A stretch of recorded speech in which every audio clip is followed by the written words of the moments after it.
इसी साल यानी 2024 को द आर्केडियन नाम की एक American post apocalyptic horror film आई, जिसमें दिखाया गया दुनिया के अंत को, खासकर इंसानों के अंत को। कारण था कुछ खतरनाक अनजान जीव जो सिर्फ रात को निकलते थे और इंसानों का शिकार करते। इस फिल्म में निकोलस केज एक पिता का रोल निभाते नजर आएंगे। फिल्म के रिव्यूज अच्छे थे तो शायद ये आपको भी पसंद आए। फिल्म की कहानी शुरू होती है तो हमें ऐसा समय दिखाया जाता है जहां अब दुनिया के हालात बुरे थे। करोड़ों इंसान मर चुके थे और बाकी बचे जिंदा रहने की कोशिश में थे। हम पॉल नाम के एक व्यक्ति को देखते हैं जो कुछ जरूरी सामान और एक टेडी बियर लिए चुपके से अपने ठिकाने की ओर जा रहा था। इन शुरुआती लम्हों में ही हम धमाकों की और सायरन बजने की आवाज सुनते हैं, जिसका मतलब कि शायद लोग आपस में ही लड़ने लगे हैं।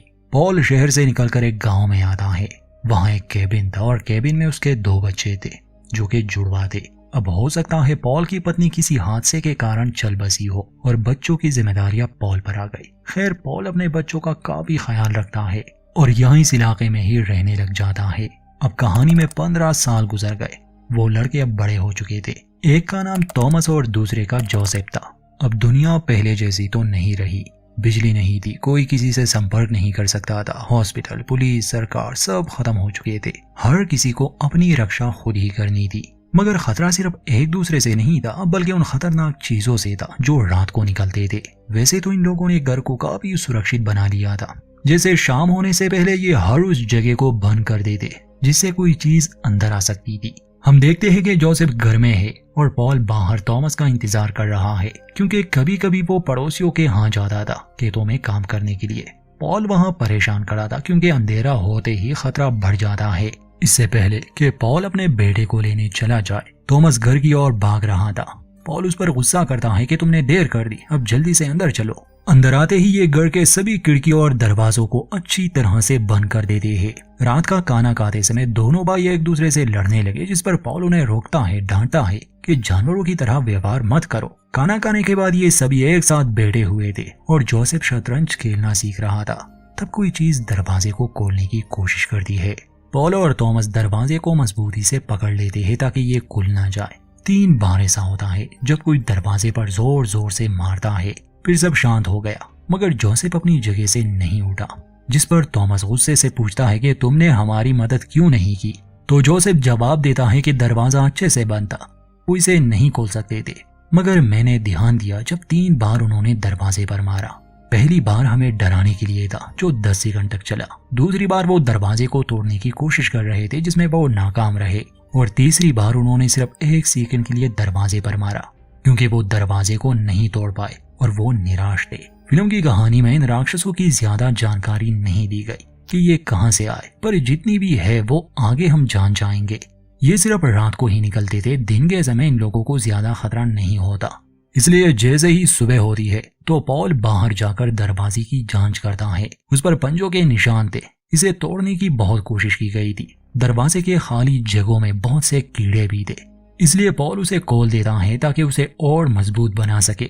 पिता के कहने पर दोनों भाई जंगल से कुछ लकड़ियां लाते हैं। थॉमस आज फिर से जाना चाहता था रोज के यहाँ, यानी उनके पड़ोसियों के यहाँ, मगर पॉल उसे जाने से मना करता है। कहता है कि घर की एक खिड़की को मरम्मत की जरूरत है, इसलिए तुम अपने भाई के साथ नदी के किनारे जाओगे ताकि कुछ जरूरी सामान ढूंढ कर ला सको। जोसेफ मैकेनिकल चीजों में काफी अच्छा था। पिछले कुछ महीनों से वो एक एटीवी गाड़ी को ठीक करने में लगा था। उसके पिता वाहन में आते हैं।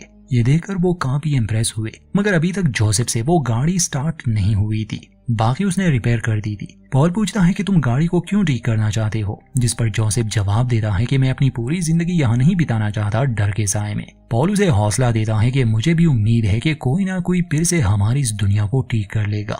अतीत में इंसान की गलतियों की वजह से ये तबाह हो गई, मगर आने वाली नस्लें वो गलतियां नहीं दोहराएगी।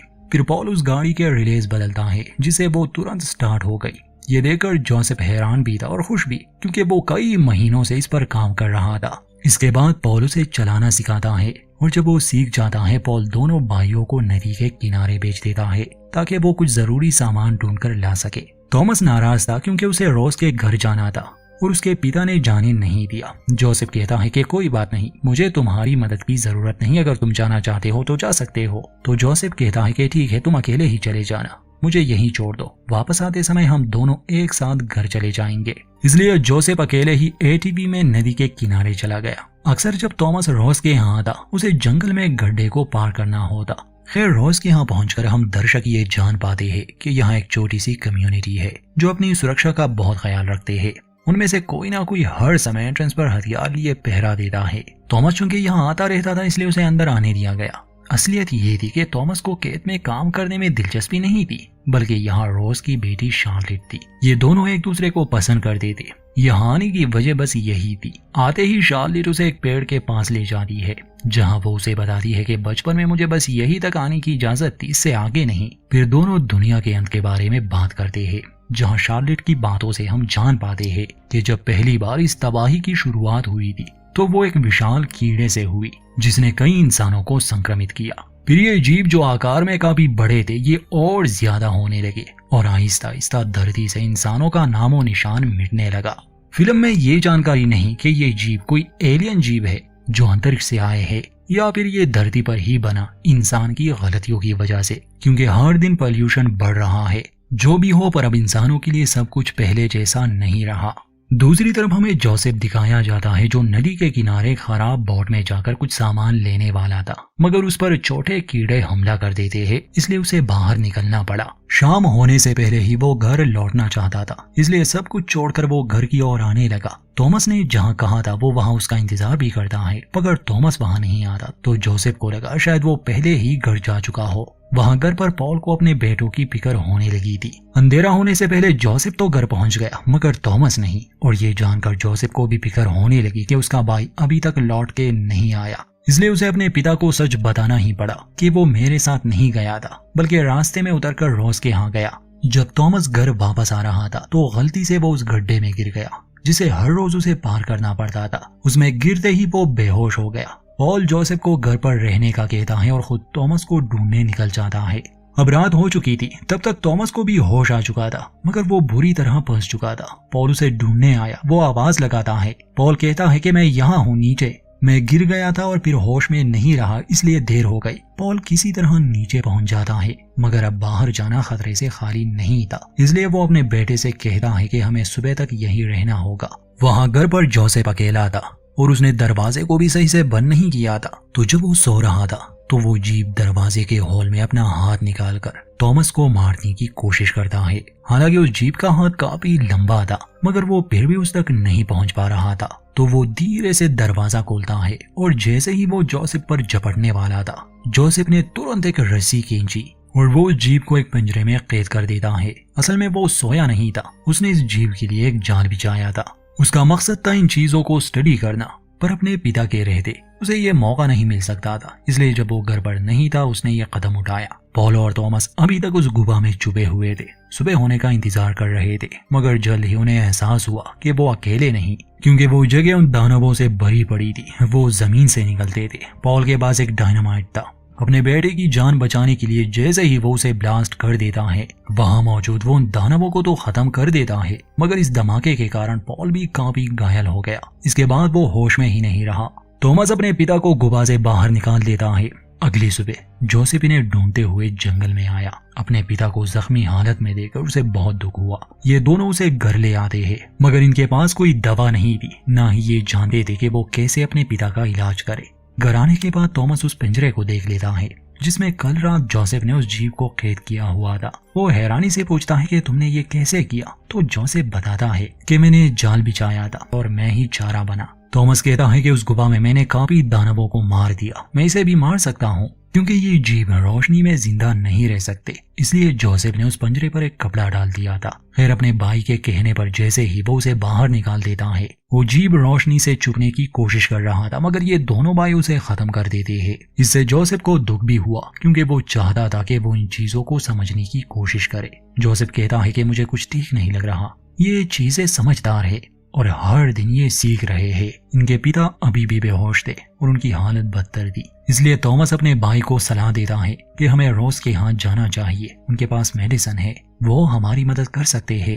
इसलिए पॉल को लिए ये रोज के यहाँ जाते हैं, मगर वो लोग इन्हें अंदर नहीं आने देते और रोज साफ साफ इनकार करती है कि हम किसी जख्मी आदमी को अपने साथ नहीं रख सकते, ना ही हमारे पास कोई दवा है। हाँ, वो थॉमस को रहने का कहता है कि अगर तुम रहना चाहो तो रह सकते हो। दोनों भाइयों को बहुत बुरा लगता है, बल्कि वो तो एक दूसरे से ही झगड़ा करने लगे और गुस्से में आकर थॉमस वहीं रह जाता है और जोसेफ अपने जख्मी पिता को लिए वापस घर आया। घर आने के बाद वो देखता है कि चारों ओर मिट्टी पड़ी है, इसलिए उसे शक तो होने लगा।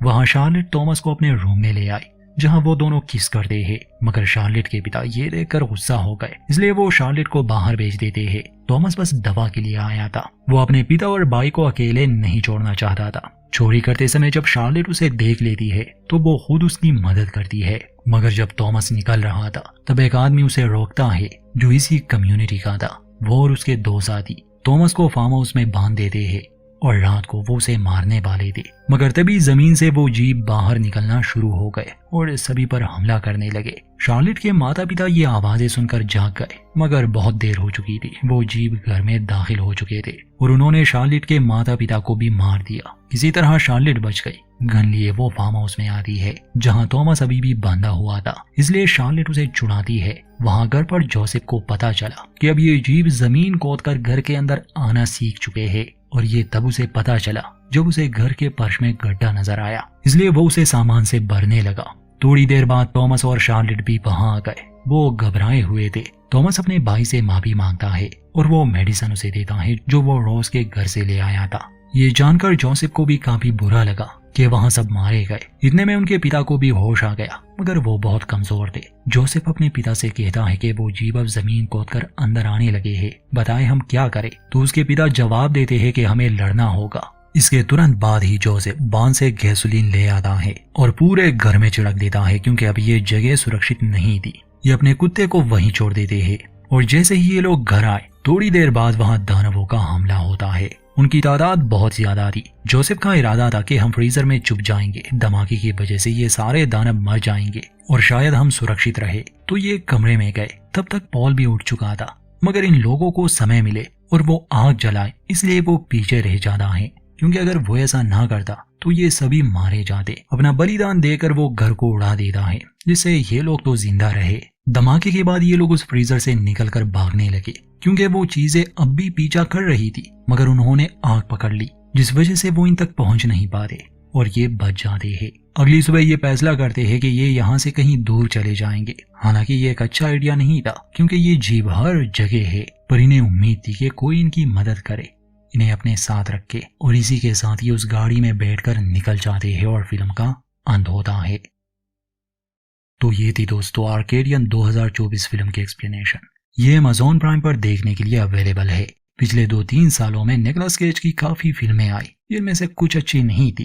खैर, ये वाली फिल्म इतनी बुरी नहीं है अगर आप इस तरह के जॉनर को पसंद करते हैं तो। हमारी एक्सप्लेनेशन पसंद आई तो लाइक करें, स्टोरी को लेकर अपनी राय जरूर दें और चैनल को सब्सक्राइब करना ना भूलें।